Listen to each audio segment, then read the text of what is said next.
14 साल पहले रामलीला मैदान में इंडिया अगेंस्ट करप्शन के बैनर तले देश को भ्रष्टाचार से मुक्ति दिलाने के संकल्प के साथ आगे आने वाले अरविंद केजरीवाल की दिल्ली चुनाव में हुई दुर्गति से हर कोई हैरान है। भ्रष्टाचार के आरोप में जेल जाने वाले केजरीवाल खुद पर लगे दाग को मिटा नहीं सके।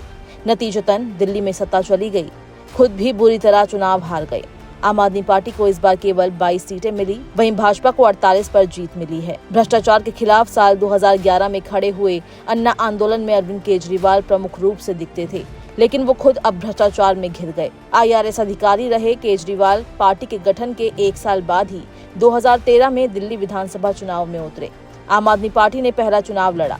70 सीटों वाली दिल्ली विधानसभा में आप दूसरी सबसे बड़ी पार्टी बनकर उभरी। इसे 28 सीटें मिली।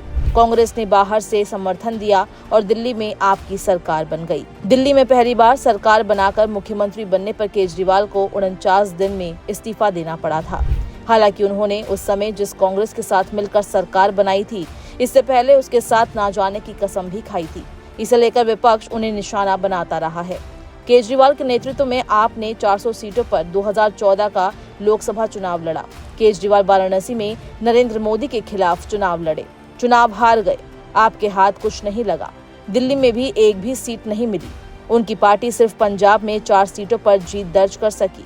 आपने साल 2015 के विधानसभा चुनाव में बम्पर जीत हासिल की। 70 में से 67 सीटें मिली, लेकिन इस बीच पार्टी में अंतरकलह सामने आने लगी। अप्रैल 2015 में आपके संस्थापक सदस्यों योगेंद्र यादव, प्रशांत भूषण और प्रोफेसर आनंद कुमार को निष्कासित कर दिया गया।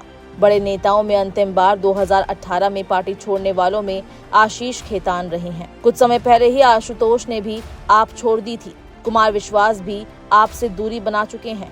पार्टी ने 2020 में भी 70 में से 62 सीटें जीतकर पूर्ण बहुमत की सरकार बनाई। मगर केजरीवाल भ्रष्टाचार को लेकर विवादों में तब आ गए थे जब 2022 में उनके बंगले को शीश महल का नाम देकर इसे पुनर्निर्माण में अनियमितताएं बरते जाने का भाजपा ने उन पर आरोप जड़ा। आरोप लगने पर LGV के सक्सेना द्वारा कराई गई जांच में ये बात सामने आई कि नियमों को नजरअंदाज कर CM हाउस में पुनर्निर्माण कराया गया और विलासिता की सुविधा जुटाई गई। केजरीवाल इन आरोपों से निपट भी नहीं पाए थे कि आबकारी घोटाले ने उनका दामन पकड़ लिया। 11 मार्च 2022 को आए जिस गोवा विधानसभा के चुनाव परिणाम में आपको 2 सीटें मिली थी, उसी चुनाव में आबकारी घोटाले के 100 करोड़ रुपए खपाने का आरोप उन पर है। जांच एजेंसियों ने अदालत के सामने कहा कि ये पैसा आबकारी घोटाले से एकत्र किया गया था। आबकारी घोटाला मामले में ED की ओर से सीधे उनका नाम लिया जाने लगा था। इसके बाद पेशी का नोटिस भेजे जाने का सिलसिला शुरू हुआ तो एक के बाद एक 9 नोटिस भेजे गए। केजरीवाल जांच एजेंसियों के सामने पेश नहीं हुए तो मार्च 2024 में मुख्यमंत्री रहते उनके आवास से उन्हें गिरफ्तार किया गया। वो करीब 5 महीने जेल में रहे। इससे पहले उनकी पार्टी के सहयोगी नेता संजय सिंह और उस समय के उप मुख्यमंत्री मनीष सिसोदिया फरवरी 2023 में जेल जा चुके थे। संजय सिंह की 4 माह बाद जमानत हो गई थी। सिसोदिया 17 महीने बाद जेल से बाहर आए। इसके बाद 5 महीने जेल में रहने के बाद केजरीवाल जेल से बाहर आ गए और मुख्यमंत्री पद से इस्तीफा दे दिया। मगर भ्रष्टाचार के छींटे उन पर ऐसे पड़े जिन्होंने आज तक पीछा नहीं छोड़ा। उन्हें दिल्ली की सत्ता तक गंवानी पड़ी।